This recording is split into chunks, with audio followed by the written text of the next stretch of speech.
el tema, Él os guiará a toda la verdad. Él os guiará a toda la verdad. Este tema lo comenzamos el jueves anterior y estuvimos hablando de la relevancia de que tiene este tema tanto en la predicación de los púlpitos como en la vida práctica de cada uno de nosotros. En la predicación de los púlpitos, porque ya casi nadie habla acerca de lo que es el vivir en el Espíritu Santo. Ya casi nadie enseña acerca del Espíritu Santo. A la gente le enseñan de dones, le enseñan de danzas, le enseñan de profecías, le enseñan de muchas cosas. Hasta le enseñan de cómo tiene que dar, cuándo tiene que dar, por qué tiene que dar, pero no le enseñan el cómo llevar una vida en el Espíritu. Ya casi nadie habla del Espíritu Santo, como que ya el Espíritu Santo hubiera pasado de moda y ahora está otra nueva moda. Pero no, hermanos, el Espíritu Santo es la tercera la persona de la Trinidad y el Espíritu Santo ha estado trabajando en esta creación desde el principio de la fundación de este mundo. El Espíritu Santo ha trabajado de manera activa. Cuando dijo el Señor, en el principio dice, el Espíritu de Jehová se movía sobre la faz de las aguas, y después el Señor dijo, haremos. Cuando dice haremos, estaba involucrando, ahí estaba el Padre, el Hijo y el Espíritu Santo. Y eso lo podemos ver en el libro de Efesios, capítulo 1, del versos 1 al versos 14. Dice que el Padre nos escogió desde antes de la fundación del mundo. A través de Jesucristo nos redimió con su sacrificio vicario y el Espíritu Santo nos selló. Ahí miramos la participación, hermano, de la Trinidad. El Padre nos escogió para alabanza de su gloria, Jesucristo nos redimió y el Espíritu Santo nos selló. Efesios del 1 al 13. Hermanos, entonces miramos el primer punto, que el Espíritu Santo es el paracleto de la iglesia. El término paracleto aparece ahí en la Biblia, en el término griego, que quiere decir abogado, intercesor, ayudador. Miramos en primer lugar la obra del Espíritu Santo en el creyente y estuvimos enseñando que la persona, el verdadero creyente, no es impulsado por sus emociones, el verdadero creyente no es impulsado por sus necesidades. El verdadero creyente no es impulsado por las manipulaciones. Primero dijimos por sus emociones, porque a veces la gente se emociona con la prédica, el culto, la bulla, etcétera, y levanta la mano, yo quiero, ahora sí. No. Tampoco por sus necesidades, gente que toma decisiones porque necesita de un milagro de sanidad, porque necesita de un empleo, porque necesita reconciliarse el marido con la mujer, o porque se le fue el hombre, o porque se le fue la mujer, o porque los hijos están enfermos, diferentes necesidades, o porque hay una crisis económica, hay un conflicto familiar, hay un conflicto en el barrio, etcétera. Y la gente busca a Dios. No se trata de eso.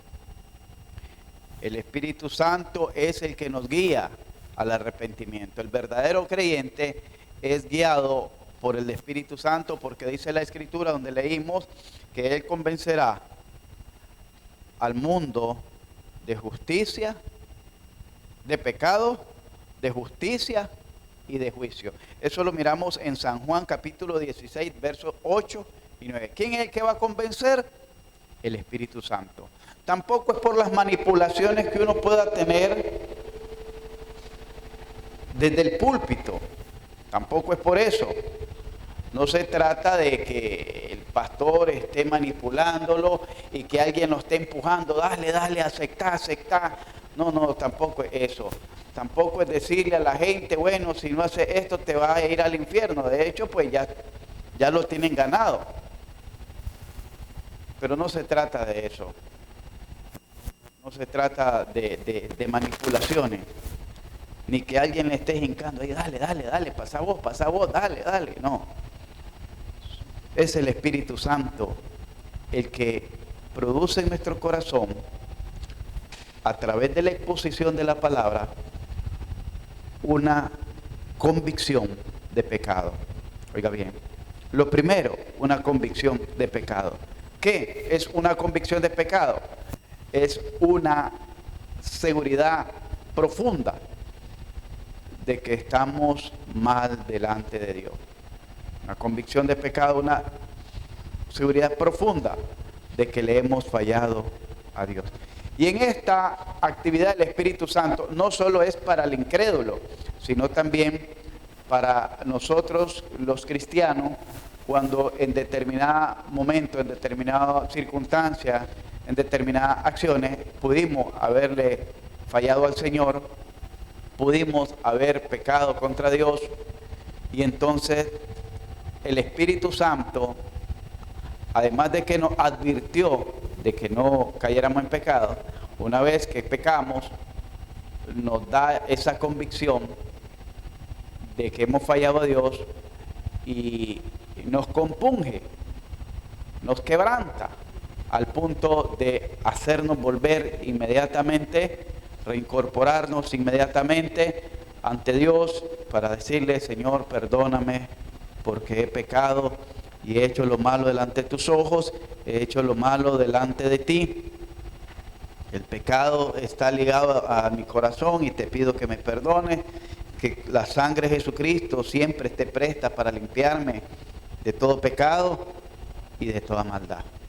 Entonces el Espíritu Santo es el que convence al hombre de pecado, sea al hombre natural o sea al hombre que ya ha sido cristiano, que ya ha sido redimido y que ha fallado. Es el Espíritu Santo el que nos da ese arrepentimiento. También enseñamos que el Espíritu Santo es el que regenera. No se trata de decirle a alguien: venga, y ponerle las manos y decirle: usted está naciendo de nuevo en esta hora. No, es el Espíritu Santo el que nos da el nuevo nacimiento. Y eso, dijimos, viene de una renovación, en un cambio de pensamiento, en un cambio de mentalidad. Y para ello creo que estuvimos meditando también en Romanos capítulo 12, versos 1 y versos 2, donde dice: así que, hermanos míos, presentad vuestros cuerpos en sacrificio santo y amado a Dios, que es vuestro culto racional. No os conforméis a este siglo, sino transformaos por medio de la renovación. Dice: transformaos por medio de ¿qué? De la renovación de vuestro entendimiento, para que comprobéis cuál sea la buena voluntad de Dios, agradable y perfecta. Y estuvimos leyendo también en Tito capítulo 3 versos 4 y 5, donde dice: porque nosotros también éramos en otros tiempos insensatos, rebeldes, extraviados, esclavos, dice que éramos, de concupiscencias y deleites diversos, viviendo en malicia y envidia, aborrecibles y aborreciéndonos unos a otros.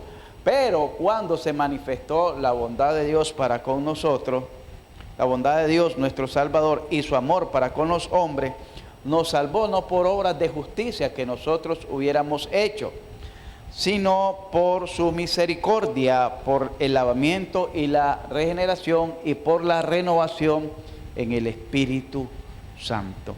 Entonces, quien nos hace una nueva criatura es el Espíritu Santo. El Espíritu Santo nos ayuda a cambiar esa forma de pensar, de una forma, dice, maliciosa, de una forma de malos pensamientos, inclinada solo al pecado, inclinada solo al mal, inclinada solo al fraude espiritual. Entonces el Espíritu Santo es el que los renueva. Ahora vamos a ver, hermanos, también miramos que el Espíritu Santo nos sella.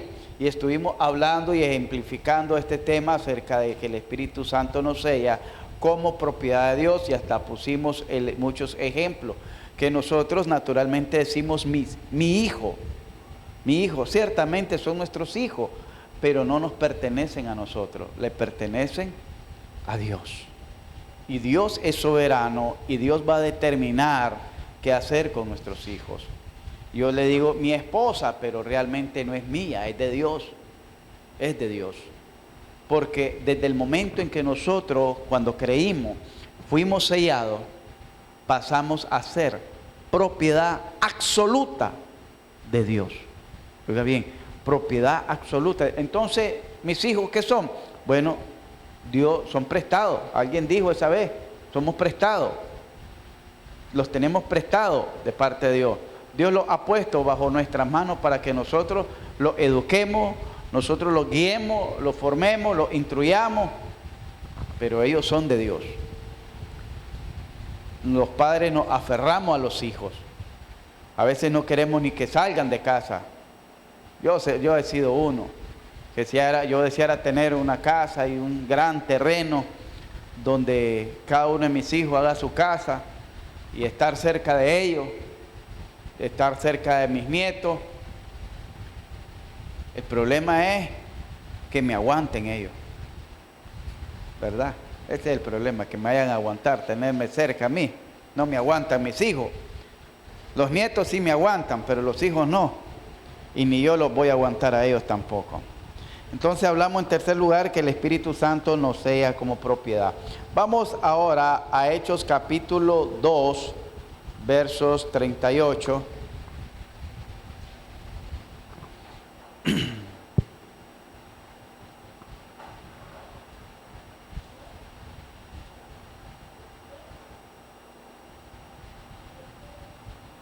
Dice, Pedro les dijo, arrepentíos y bautícese cada uno de vosotros en el nombre de Jesucristo para perdón de los pecados y recibiréis el don del Espíritu Santo. Oramos. Padre, te damos gracias por esta noche y gracias, Señor, por darnos el honor y el privilegio de estar una vez más reunidos en tu casa de oración, por ayudarnos, Señor, a ver en este día, a haber trabajado, a haber hecho todas nuestras diligencias, porque tú nos cuidaste en el camino, en el acostar, en el levantar, nos libraste del peligro, el accidente y la mortandad, y ahora pues nos permite estar reunidos aquí en tu iglesia. Gracias por cada uno de los hermanos presentes. Rogamos misericordia para aquellos que no están presentes y que seas tú teniendo misericordia de cada uno de ellos. En el nombre de Jesucristo, Señor, a ti te damos la honra y la gloria por los siglos de los siglos. Amén. Bien, hermanos,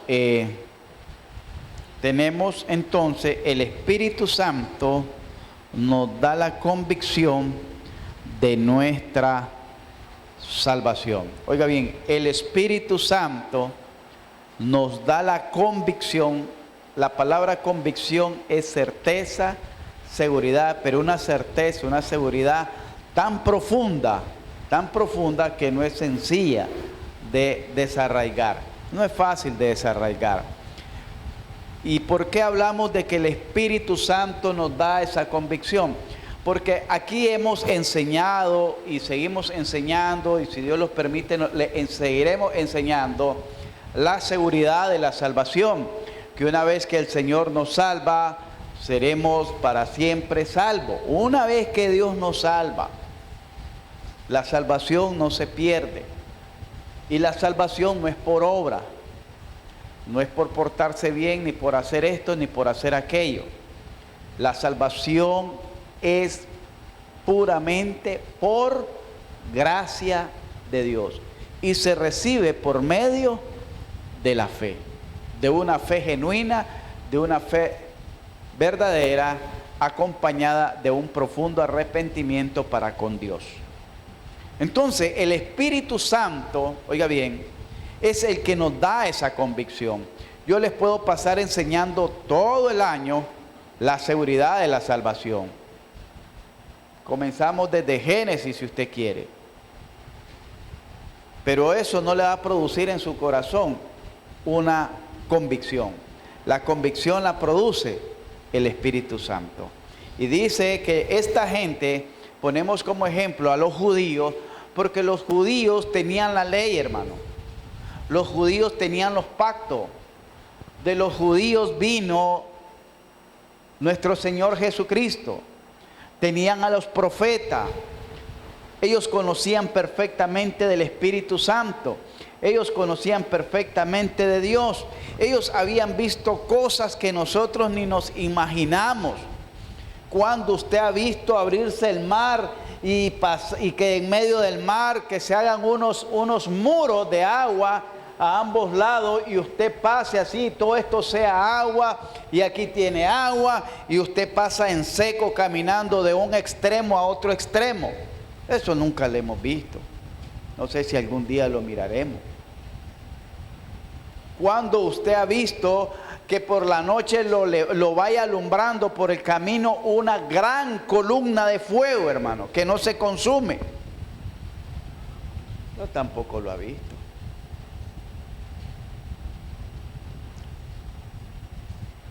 En medio de un desierto, oiga bien, por casi 40 años, una piedra, una roca vaya acompañándolo a ustedes.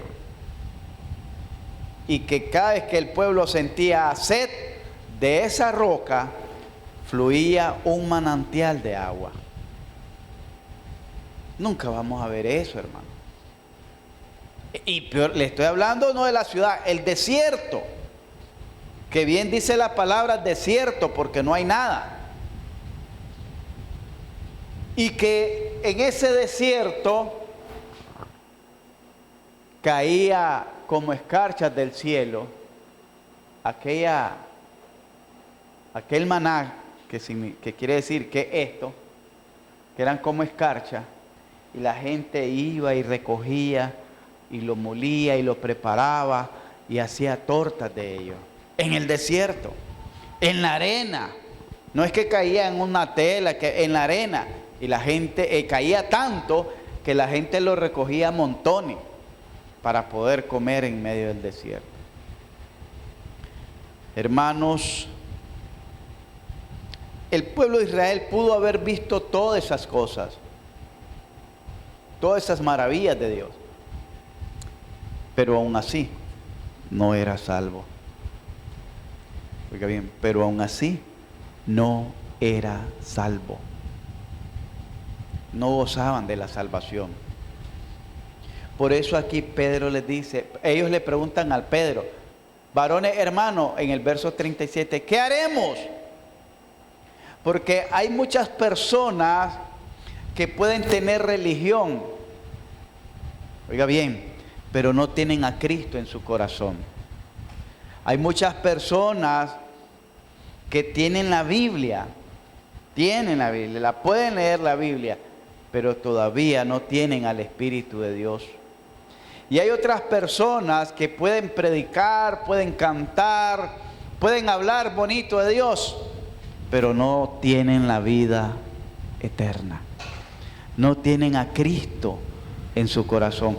Lo tienen en su mente, lo tienen en sus pensamientos como una idea, como un ícono religioso, pero nada que ver en el corazón.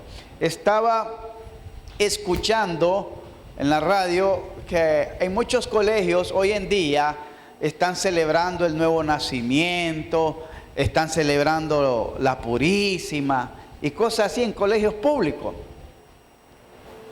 Y escuchaba a uno de los que le estaban preguntando qué sentía, ese que sentía un gran gozo, porque estaban celebrando el nacimiento de Jesús y que eso representaba la unión de Dios con la iglesia y con el pueblo.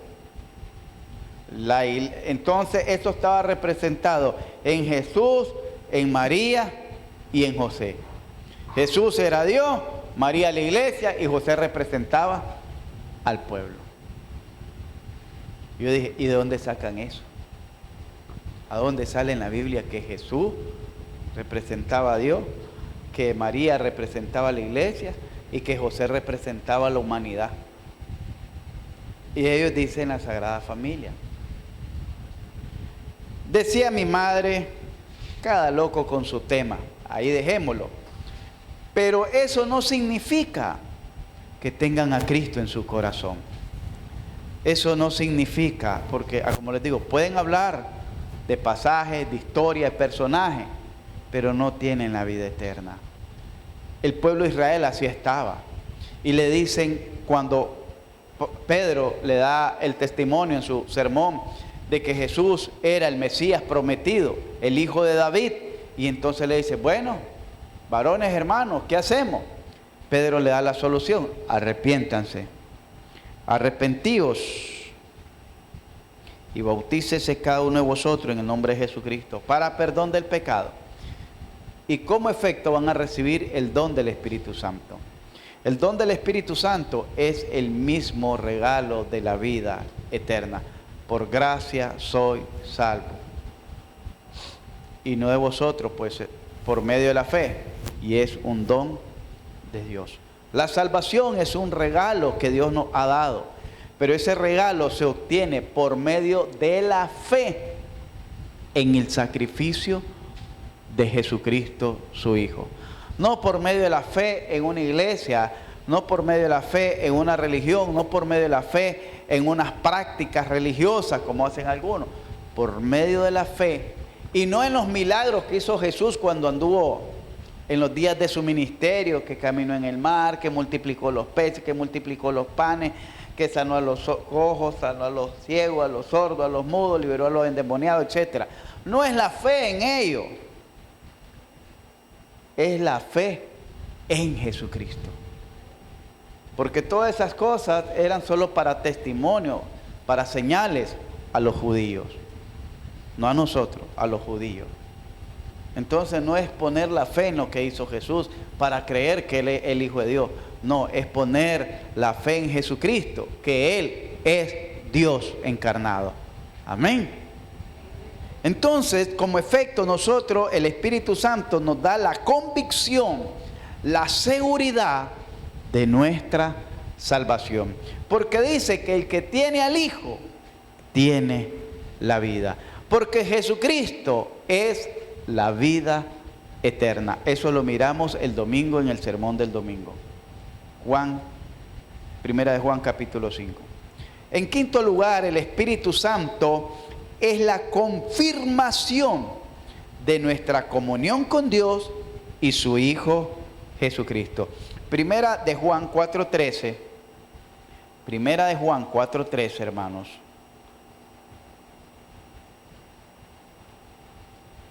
Abran sus Biblias. No tengan miedo, no les va a salir alacranes ni cien pies ahí. Abran la Biblia. Dice Primera de Juan 4:13, y en esto conocemos que permanecemos en Él. ¿De qué manera yo conozco, de qué manera estoy seguro, de qué manera me siento en esa seguridad, en esa firmeza, en esa convicción de que tengo comunión con el Padre y tengo comunión con el Hijo? Porque dice la Escritura en Romanos 3:23 que por cuanto todos pecaron están destituidos de la gloria de Dios, y que conoce el Señor a los que son suyos. Eso lo estuvimos viendo en un mensaje, que Dios no tiene comunión con el impío por causa del pecado que se ha levantado como una pared entre Dios y nosotros. Isaías 59. Entonces, ¿cómo me doy cuenta que yo tengo comunión con el Padre y con el Hijo? Porque la Escritura mismo nos dice, en esto conocemos que permanecemos en Él, pero también Él permanece en nosotros. No solo es cuestión de que yo permanezco en Él, sino, como dicen muchos, todos tenemos a Dios en nuestro corazón, todos somos hijos de Dios, todos aquí, todos allá, todos somos cristianos.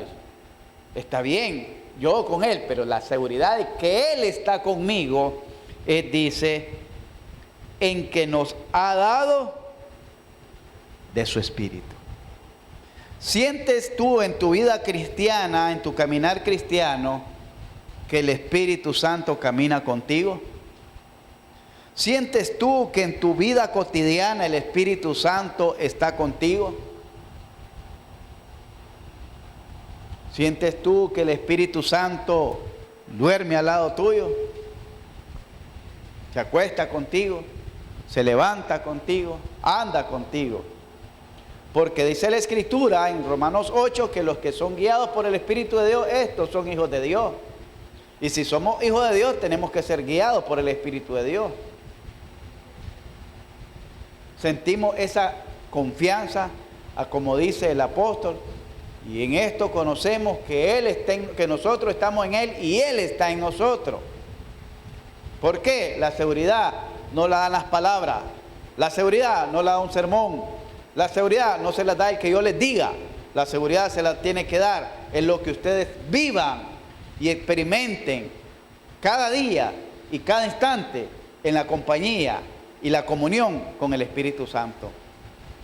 Por eso es que estamos hablando del Espíritu Santo, para que usted pueda decir, sí, hombre, es verdad que aunque llevo una vida no muy a plomo, pero yo siento que Dios me habla a mi corazón, pero no es que le habla que le vaya a profetizar o le está dando visiones o revelaciones, no, que le está diciendo que se enderece.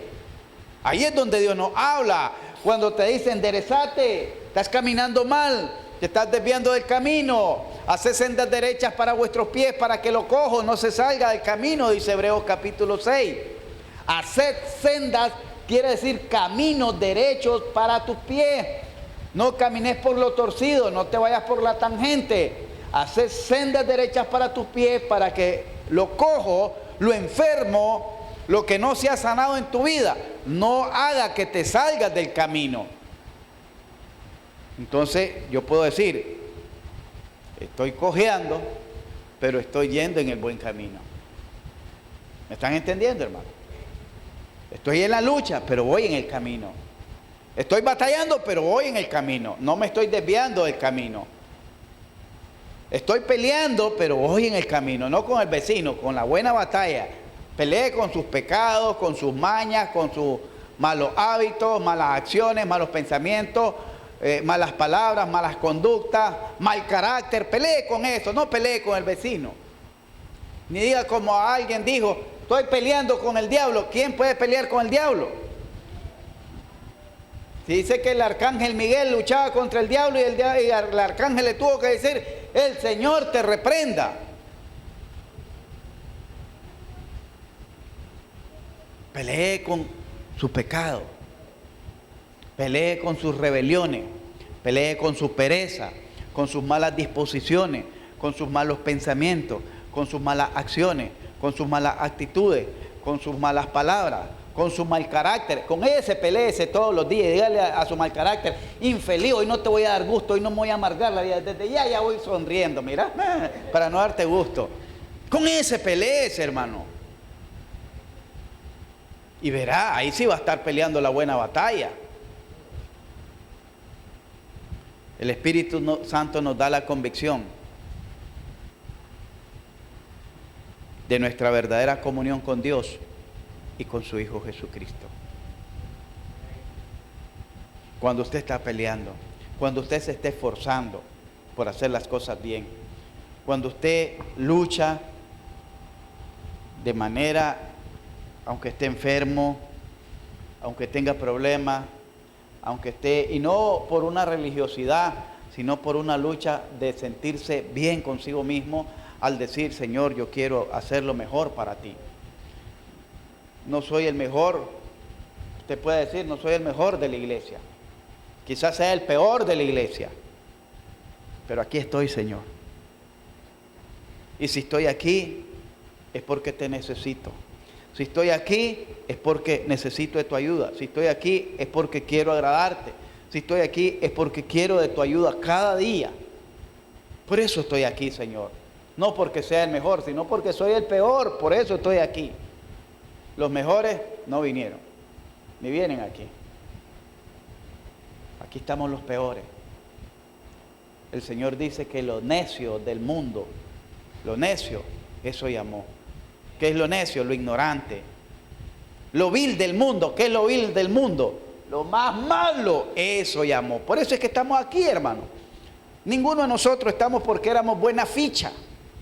Éramos malos. Sí, créanme. Aunque ahora nos vistamos bonitos, pero éramos malos. ¿Verdad, José? Éramos malos. De ahí nos sacó el Señor. Entonces el Señor sabe de qué material estamos hechos. Y no se trata de justificar el pecado. Se trata de que Dios nos ayude a crecer y a madurar cada día. Y que estamos batallando, Señor, yo quiero dejar esto, pero solo con tu ayuda lo voy a lograr. Pero está aquí luchando en el terreno. Señor, estoy batallando con esta imprudencia, esta mala actitud, este mal pensamiento, o este vicio, o estas malas acciones. No sé, Señor, aquí, pero estoy aquí porque yo sé que solo en ti puedo encontrar la respuesta y la solución. Solo en ti puedo sentirme seguro. Y yo sé que algún día, tú harás algo nuevo en mí. Y yo le aseguro que así es, porque las misericordias de Dios son nuevas cada día. Lo que pasa es que nosotros escuchamos, le decimos al Señor, Señor, dame dirección, Señor, dame palabra, Señor, dame una luz, Señor, dame respuesta a esto. Y cuando viene a los cultos, el Señor le habla a través de las prédicas, pero ya no le gusta lo que el Señor le dijo, entonces no lo aplica. Pero si nosotros aplicáramos cada una de las cosas que el Señor nos habla a través de las prédicas, nuestra vida fuera transformada, viviéramos en ese hermoso poder del Espíritu Santo. El Espíritu Santo nos da la convicción de ser llamados hijos de Dios. Romanos 8:16 dice, el Espíritu mismo da testimonio a nuestro espíritu de que somos hijos de Dios. No es lo que dice, ¿sabe lo que me dijo alguien? Todos somos hijos de Dios. Ajá, ¿y por qué dice? Pues si todos fuimos creados por Dios, dice, todos somos hijos de Dios. Déjeme decirle, con todo respeto, lo que dice la Escritura, no todos fuimos creados por Dios. Adán y Eva, uno del polvo y otro de la costilla. Dios nos da la vida soberana, sí. Dios ve cómo nos formamos en el vientre de nuestra madre, sí. Pero nosotros somos producto ¿de qué? ¿De qué somos producto? Del pecado. ¿Cómo se llama el pecado? De la cochinada que hizo nuestro papá y nuestra mamá, y después le hicimos nosotros con nuestros hijos. De ahí venimos. Pero en la providencia de Dios, oiga bien, en la providencia de Dios, Dios permite todo eso para que ahora nosotros estemos aquí.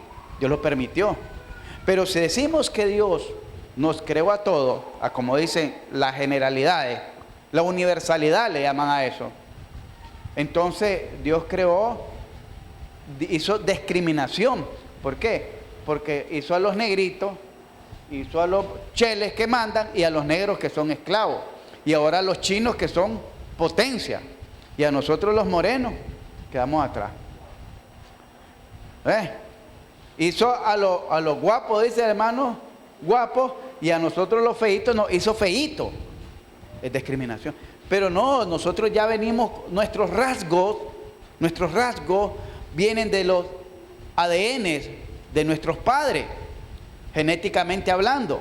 ¿Por qué? Porque somos producto de ellos. Ya nos parecemos a nuestros padres, ya nos parecemos a nuestros tíos, nos parecemos a nuestros abuelos, no nos parecemos a Dios, ni a Adán ni a Eva nos parecemos ya. Entonces no podemos entrar en ese universalismo, decir todos somos hijos de Dios porque todos fuimos creados por Dios. Dios permitió en su soberana voluntad que naciéramos.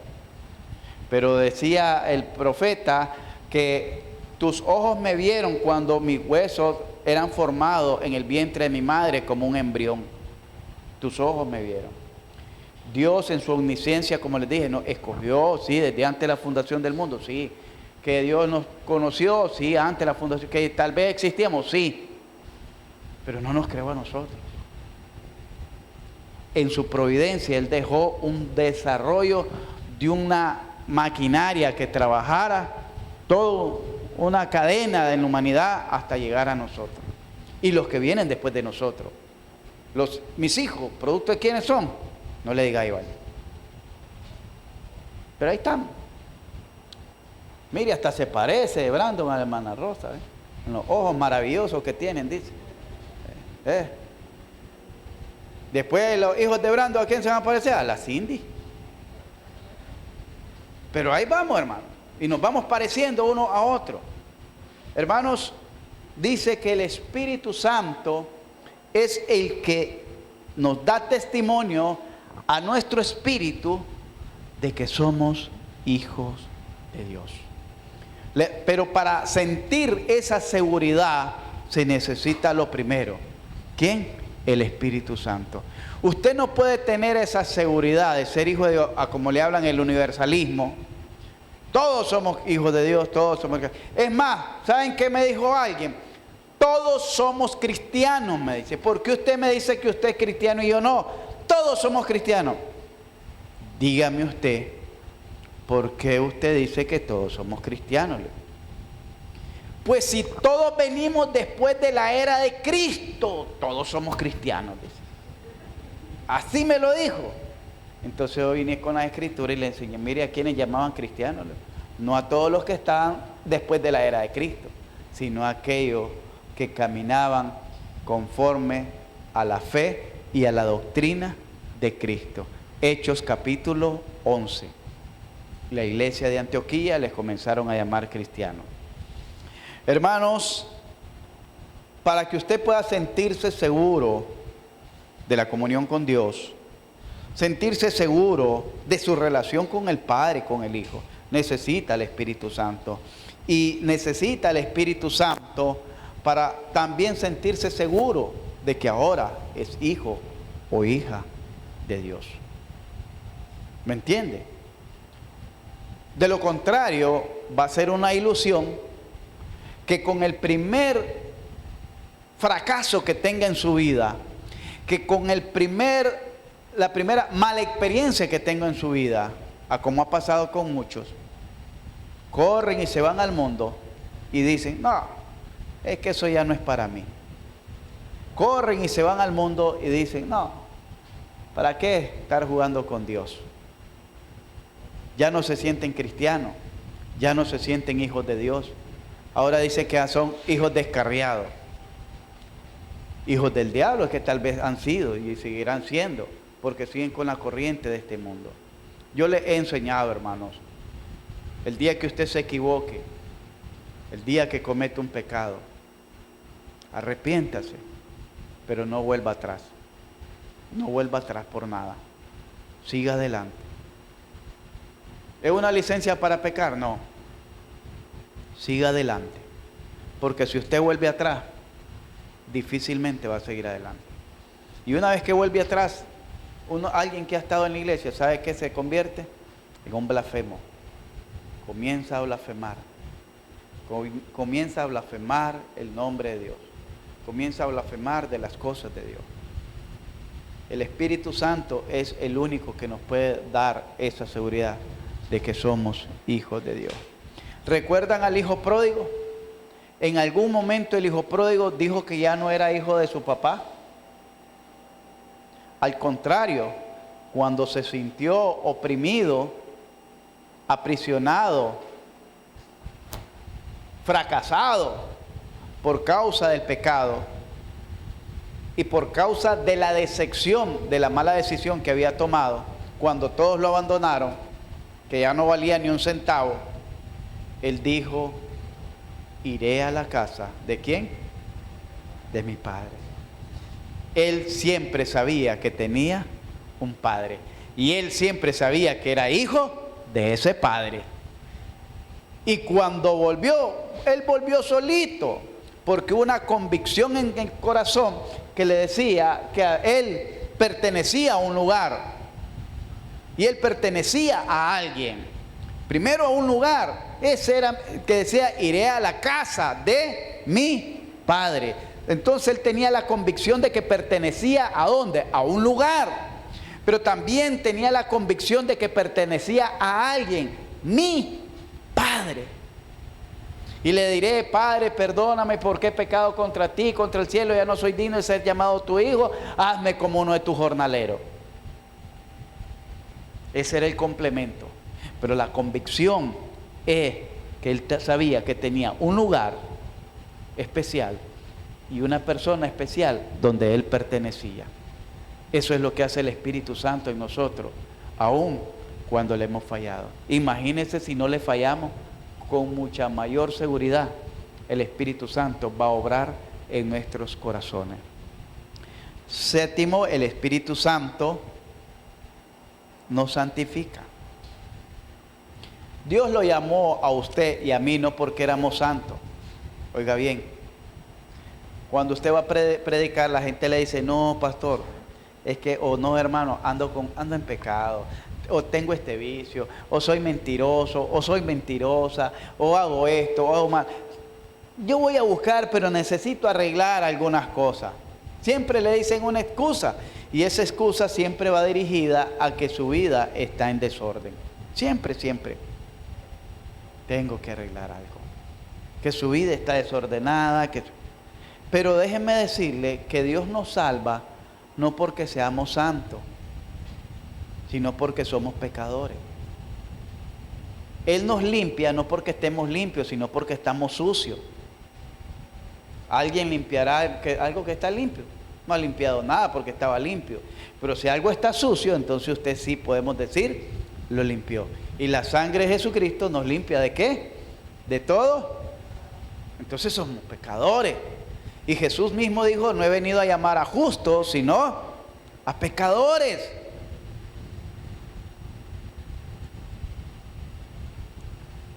He venido a buscar no lo sano, sino lo enfermo. Jesucristo nos dio bastantes ejemplos de que su misión era venirlo a buscar a nosotros que éramos pecadores. Y dice, pastor, ¿y entonces podemos seguir? No, Él nos salvó no siendo santos para que ahora fuéramos santos.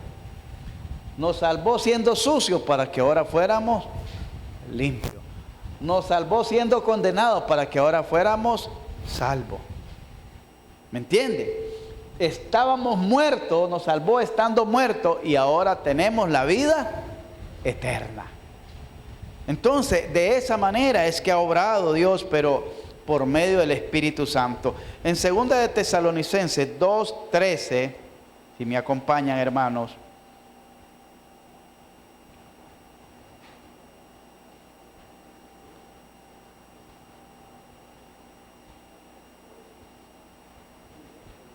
¿Lo tienen?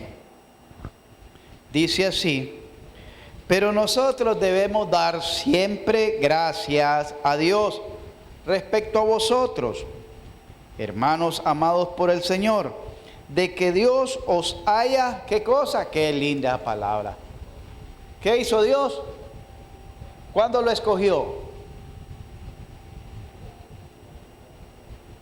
Mediante, ¿qué?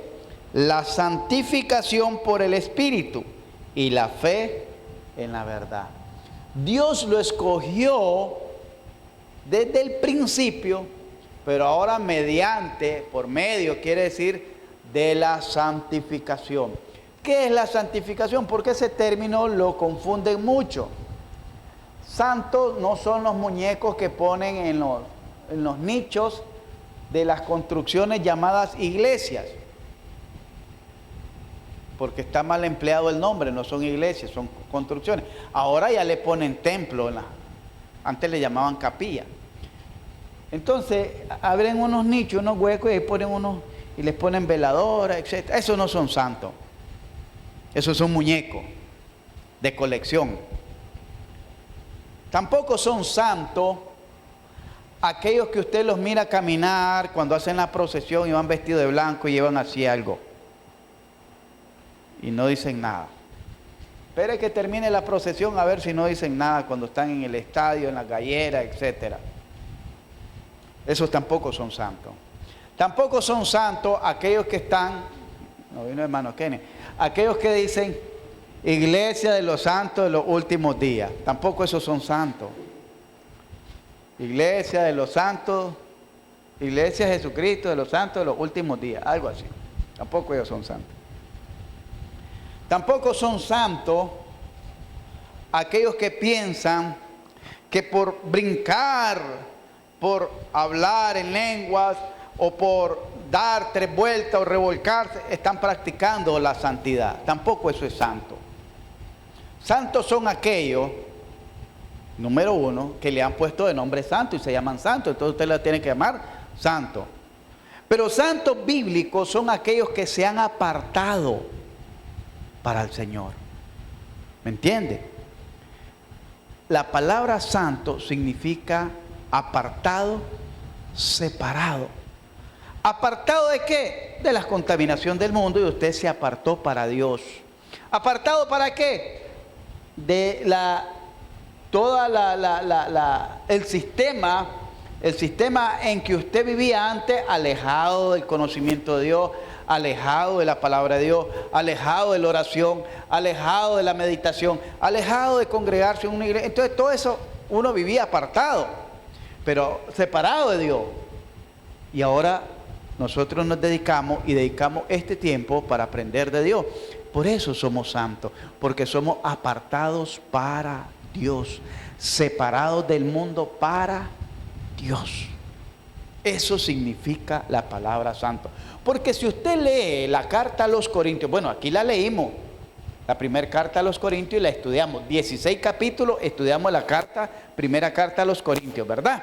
¿Y cómo eran los Corintios? ¿Recuerdan? ¿Qué había en la iglesia de los Corintios? Lo primero, divisiones, pleito, metido en problemas en los juzgados,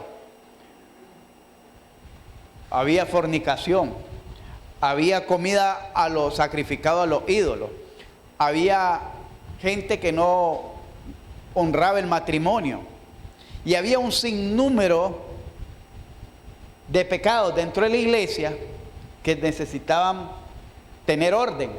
Por eso Pablo le escribe la carta. Pero ¿cómo le escribe Pablo a los santos que están en Corintio? En Roma, lo mismo había en Roma, nada más que menos intenso, pero había sus problemas en Roma. A los santos que están en Roma, a los santos que están en Colosa, a los santos y fieles en Tesalonicenses. Pablo se refiere a la iglesia que es la congregación, los santos. Independientemente de la condición espiritual en que estaban, Pablo le dice los santos porque han sido escogidos, han sido sacados de este mundo para la gloria de Dios. Amén. Pero ¿quién es el que hace esa obra? El Espíritu Santo. Y Él es el que nos santifica. Cuando a usted le digan, y es que vos sos santa, para la gloria del Señor, no se sienta menos o no se sienta ofendido y no, pero ahí voy buscando la santidad. Usted no puede buscar la santidad. Usted lo que tiene que hacer es practicar la santidad. Dios nos manda a practicar la santidad. El que robaba, ya no robe, sino que trabaje. Eso es practicar la santidad. El que mentía, ya no mienta más. El que peleaba, ya deje de pelear y ame a su prójimo como a sí mismo. El que no trabajaba, vaya a trabajar y provea para lo suyo, porque el que no provee para lo suyo es peor que un impío, dice. Ese es practicar la santidad. Practicar la santidad, orar sin cesar. Entonces ahora voy a orar. Practicar la santidad, no dejando de congregarnos como algunos ya se les hizo una costumbre. Practicar la santidad, escudriñar las escrituras, porque a vosotros parece que en ellas tenéis la vida, y ellas son las que dan testimonio de mí. Y toda la escritura es inspirada por Dios y útil para enseñar, para redarguir, para corregir, para instruir en justicia, a fin de que el hombre de Dios sea perfecto, enteramente preparado para toda buena obra. Eso es practicar la santidad. Practicar la santidad no es lo otro que le había mencionado. Practicar la santidad es apartarse de aquello que éramos antes, para lo cual Dios ahora nos ha llamado. Amén. Practicar la santidad aparece, creo que es en 2 de Corintios, capítulo 5, versos 15. Y si Él murió, luego todos murieron, para que los que vivan ya no vivan para sí, sino para aquel que murió y resucitó por ellos. Buscalo, hijo. Y si...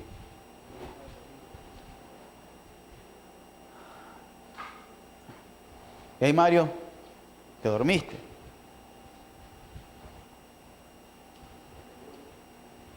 Dice...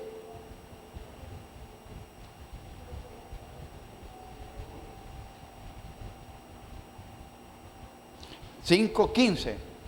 Y por todos murió, oiga bien, y por todos murió, dice, para los que viven, ya no vivan para sí, sino para aquel que murió y resucitó por ellos. ¿Para quiénes vamos a vivir?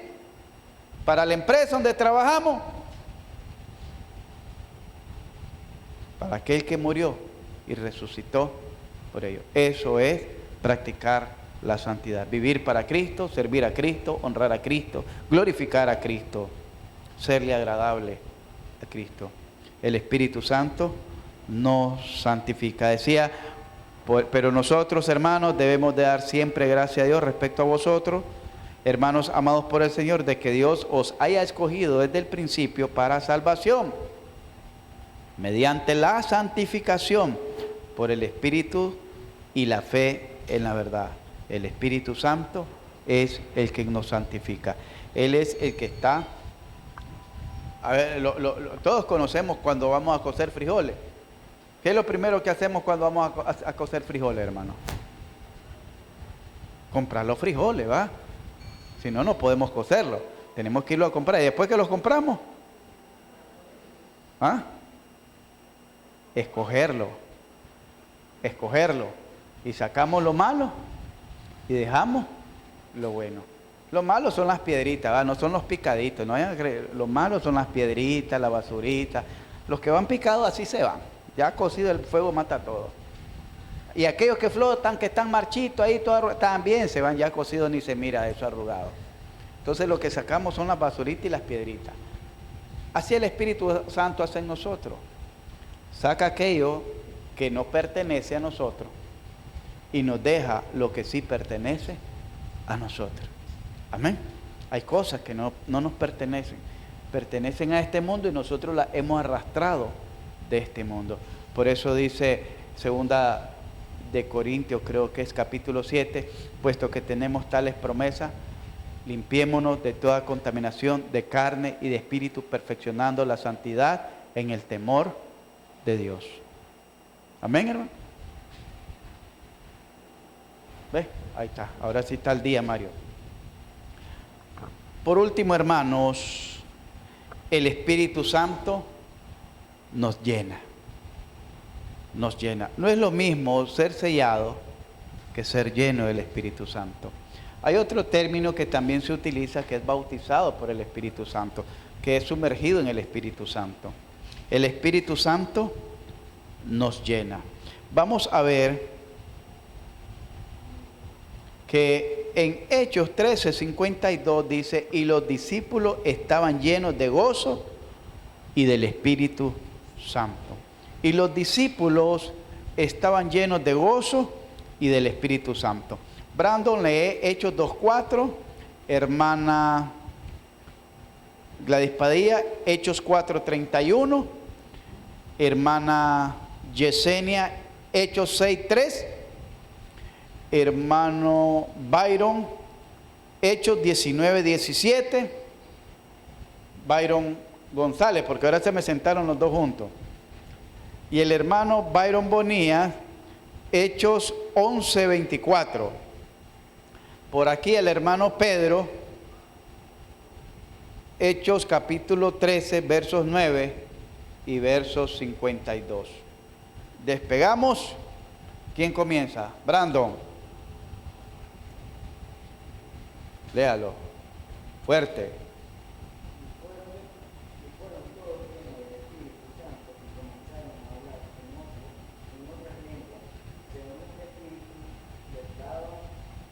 Que hablase. Ahora léalo fuerte como cuando le pide la comida a la hermana.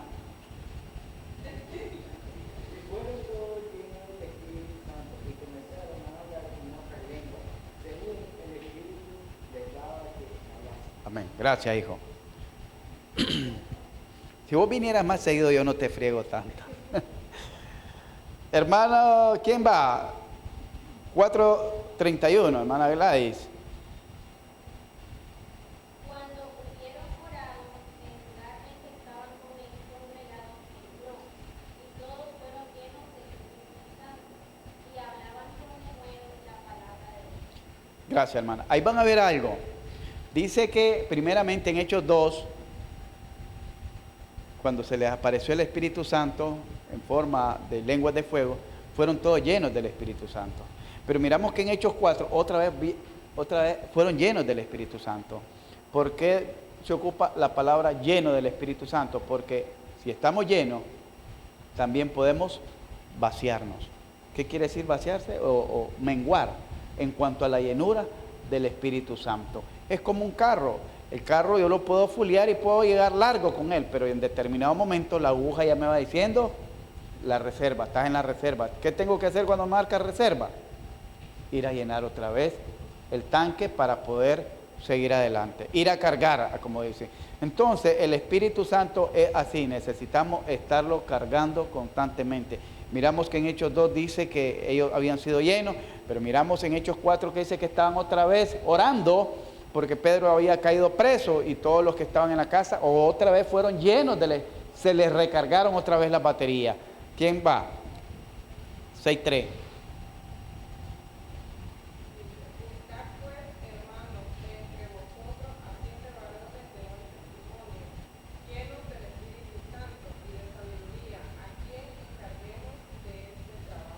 Gracias, hermana. Ahí miramos que la iglesia estaba pasando por ciertos problemas. Se estaban desatendiendo a las viudas de los griegos. Entonces los griegos entran en protesta y le dicen a Pedro, oye, mira, las viudas de los griegos no están siendo atendidas. Entonces Pedro les dice, busquen entre ustedes, vosotros, eso quiere decir ustedes, a 7 varones, pero la primera cualidad que tienen que tener es ser llenos del Espíritu Santo. 7 varones que sean llenos del Espíritu Santo. ¿Y cómo iban a ser llenos? ¿Cómo iba a saber alguien de la iglesia que ellos estaban llenos? ¿Acaso había algún termómetro, alguna aguja que indicara, como nos indica a nosotros, la cantidad, la intensidad? Por la vida de entrega, por la vida de amor, por la vida de servicio, por la vida de pasión que ellos tenían por la iglesia. Es decir, por el testimonio de Cristo en sus vidas, se dan cuenta, ese hombre lleno del Espíritu Santo. ¿Alguien más? 19, 17.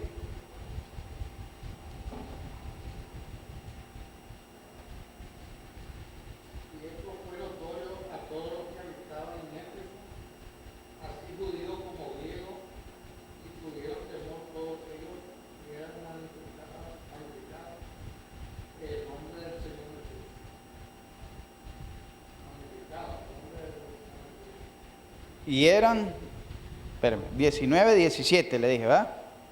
19, 17. Esto fue notorio a todos los que estaban en Éfeso, así judíos como griegos, y pudieron temor todos ellos, y eran magnificados el nombre del Señor. Ok. Aquí podemos ver, dice, que hubo un milagro en Éfesos. Oh. Pero tal vez me equivoqué en el texto. Pero aquí tiene que hablar acerca de lo que es ser lleno del Espíritu Santo. Aquí está. 19, 1 y 2. Dice, aconteció que entre tanto que Apolos estaba en Corintios, Pablo, después de recorrer las regiones superiores, vino a Éfeso. Y hallando a ciertos discípulos les dijo, ¿recibisteis el Espíritu Santo cuando creísteis? Y ellos le dijeron, ni siquiera hemos oído si hay Espíritu Santo. Entonces dijo, ¿en qué pues fuiste bautizado? Ellos dijeron, el bautismo de Juan. Dijo Pablo, Juan bautizó con bautismo de arrepentimiento, diciendo al pueblo que creyesen en aquel que vendría después de él, esto es en Jesús. el Cristo. Cuando oyeron esto, fueron bautizados en el nombre del Señor Jesús, y habiéndole impuesto Pablo las manos, vino sobre ellos el Espíritu Santo, y hablaban en lenguas y profetizaban. Yo puse 19, 17, y era 19 del 1 al 7. Yo les puse de un solo, es decir, los puse juntos. Entonces, hermano, nosotros podemos ver que el Espíritu Santo siempre había una disposición de parte del Espíritu Santo para llenar a la iglesia, para capacitar a la iglesia, para fortalecer a la iglesia, para ayudar a la iglesia, para sustentar a la iglesia. El 11:24, hermano Bonilla. Porque era varón bueno y lleno del Espíritu Santo y de fe, y una gran multitud fue agregada al Señor. Dice que aquí creo que está hablando de Felipe, que era uno de los diáconos que escogieron, que era varón bueno, lleno de fe y del Espíritu Santo. Y dice que por causa de su llenura y la predicación, la obra que hacía evangelística, una gran multitud fue agregada al Señor. Tenemos Hechos 13, del 9 y 52. Entonces Saulo, que también es Pablo, lleno del Espíritu Santo, delante de todos, y los discípulos estaban llenos de gozo y del Espíritu Santo. Miren qué interesante. No puede alguien estar lleno del Espíritu Santo y amargado, hermano. Donde está el Espíritu Santo, ahí hay gozo. Ahí hay gozo. Porque el Espíritu Santo hace una transformación poderosa en nuestras vidas. No importa la circunstancia, nada le va a robar ese gozo. Si usted tiene al Espíritu Santo, siempre va a estar gozoso. El Espíritu Santo, porque le dijimos que el Paracleto, y el Paracleto significa ayudador. Él le va a estar ayudando, le va a dar fortaleza, le va a dar ánimo. Que se le terminó el gas y no hay reales, sígase gozando. Que hay alguien se le va a aparecer con unas manojos de leño, con un polín ya por último, y con eso ya cocinó los frijoles. Y usted se goza por ello. Se goza por ello, porque no tenía, usted pensó, se terminó el gas. Pero si comienza a guiñarse los pelos y a brotarse los ojos de ira, de cólera, porque le pasa algo, o porque está pasando alguna circunstancia, no le está dando lugar al Espíritu Santo. Pero si usted se siente y dice, gracias Señor por esto que estoy pasando, algo tú me estás enseñando, algo quieres mostrarme, algo quieres enseñarme, aquí estoy dispuesto. Y ahí va a ver la respuesta de Dios, y usted se va a gozar cuando le llegue la respuesta de Dios. Le va a pasar como la ancianita, que no tenía que comer. Y entonces estaba orando la ancianita, que Dios le enviara la comida. Y entonces pasan unos bandidos y dicen, vamos a fregar a esta viejita, dice. Le vamos a llevar comida, dice, para que crea que es Dios que la está mandando. Y le alinean un paquetito, vamos a la ventana, y le ponen ahí por la ventana y le ponen. Cuando termina de orar, la viejita dice, gracias Dios, porque escuchaste mi oración y me trajiste esta bendición. Y usa hasta los hijos del diablo para bendecir a tus hijos. Siempre se va a gozar, hermano. Siempre se va a gozar. Pongámonos en pie para que si no sigamos gozando. ¿Va a despedirnos un canto, hermano? ¿No? Bien, oramos. Dios eterno, gracias te damos por estos estudios que nos has permitido realizar. Gracias te doy, Señor, por darme palabra para cada uno de mis hermanos. Ruego, mi Señor, que seas tú recibiendo toda la honra y la gloria, y que sea el poder de tu Espíritu Santo el que obre en el corazón de cada uno de ellos. Tú conoces cuál es la necesidad que está pasando cada uno de ellos. Tú conoces, Señor, con qué están batallando cada uno de ellos. Tú conoces, mi Dios, a qué nos enfrentamos cada día y cuánto necesitamos de ti cada día. Nos enfrentamos con el desánimo y ya no queremos seguir adelante. Queremos renunciar, queremos dejar y conformarnos a una vida miserable, lejos de ti, Señor. No lo permitas, Dios. No permitas que ninguno nos perdamos de este camino. Ni los presentes ni los ausentes, Señor. A veces, por el cansancio, ya no queremos seguir viniendo a escuchar tu palabra, que es la que nos da la luz de cómo vivir día a día. A veces, por los problemas que tenemos en nuestra familia, sentimos que no somos aptos para estar en la iglesia. Pero tú nos llamas, tú nos sigues motivando a seguir adelante, a no volver atrás, ni aún nuestra mirada a volver atrás. Gracias, Señor. Gracias, Dios, porque en medio de cada circunstancia, en medio de cada situación que estén pasando mis hermanos, yo creo que tú no nos desampararás. Tú no nos desampararás porque tú nos llamaste, nos escogiste y nos salvaste con un propósito. Solo te rogamos, Dios, que cumplas tu propósito en nuestras vidas. En la vida de cada uno de mis hermanos, cada una de mis hermanas, Señor, que tú puedas cumplir tu propósito. Ayudarnos cada día a vivir para ti un día a la vez. En el nombre de Jesús y para gloria tuya. Amén. Hermanos, para aquellos que no habían venido, hermana Ivania está levantando una lista para los que quieran colaborar con la actividad de los niños.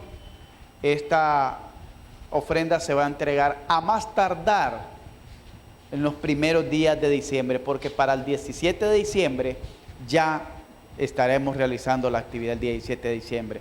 Entonces quiere decir que con anterioridad tenemos que comprar las cosas que van a compartir, y yo sé que la situación no está para menos, pero yo creo pues que con un poquito de fe, con un poquito de amor, con un poquito de sacrificio, vamos a lograr realizar esta actividad. Pero ese amor, esa fe y ese sacrificio tiene que ser compartido, es decir, de todos nosotros. Entonces, ahí la hermana está apuntando cuánto usted se compromete a dar y para qué fecha. Y con eso ya podemos tener un presupuesto y decir, bueno, prometieron recaudamos, por ejemplo, en promesas 3,000 pesos. Ya miramos qué podemos hacer con esos 3,000 córdobas. ¿Ves? Aunque sea que me vaya a comer un pollo TikTok por lo menos, pero ya miro qué puedo hacer.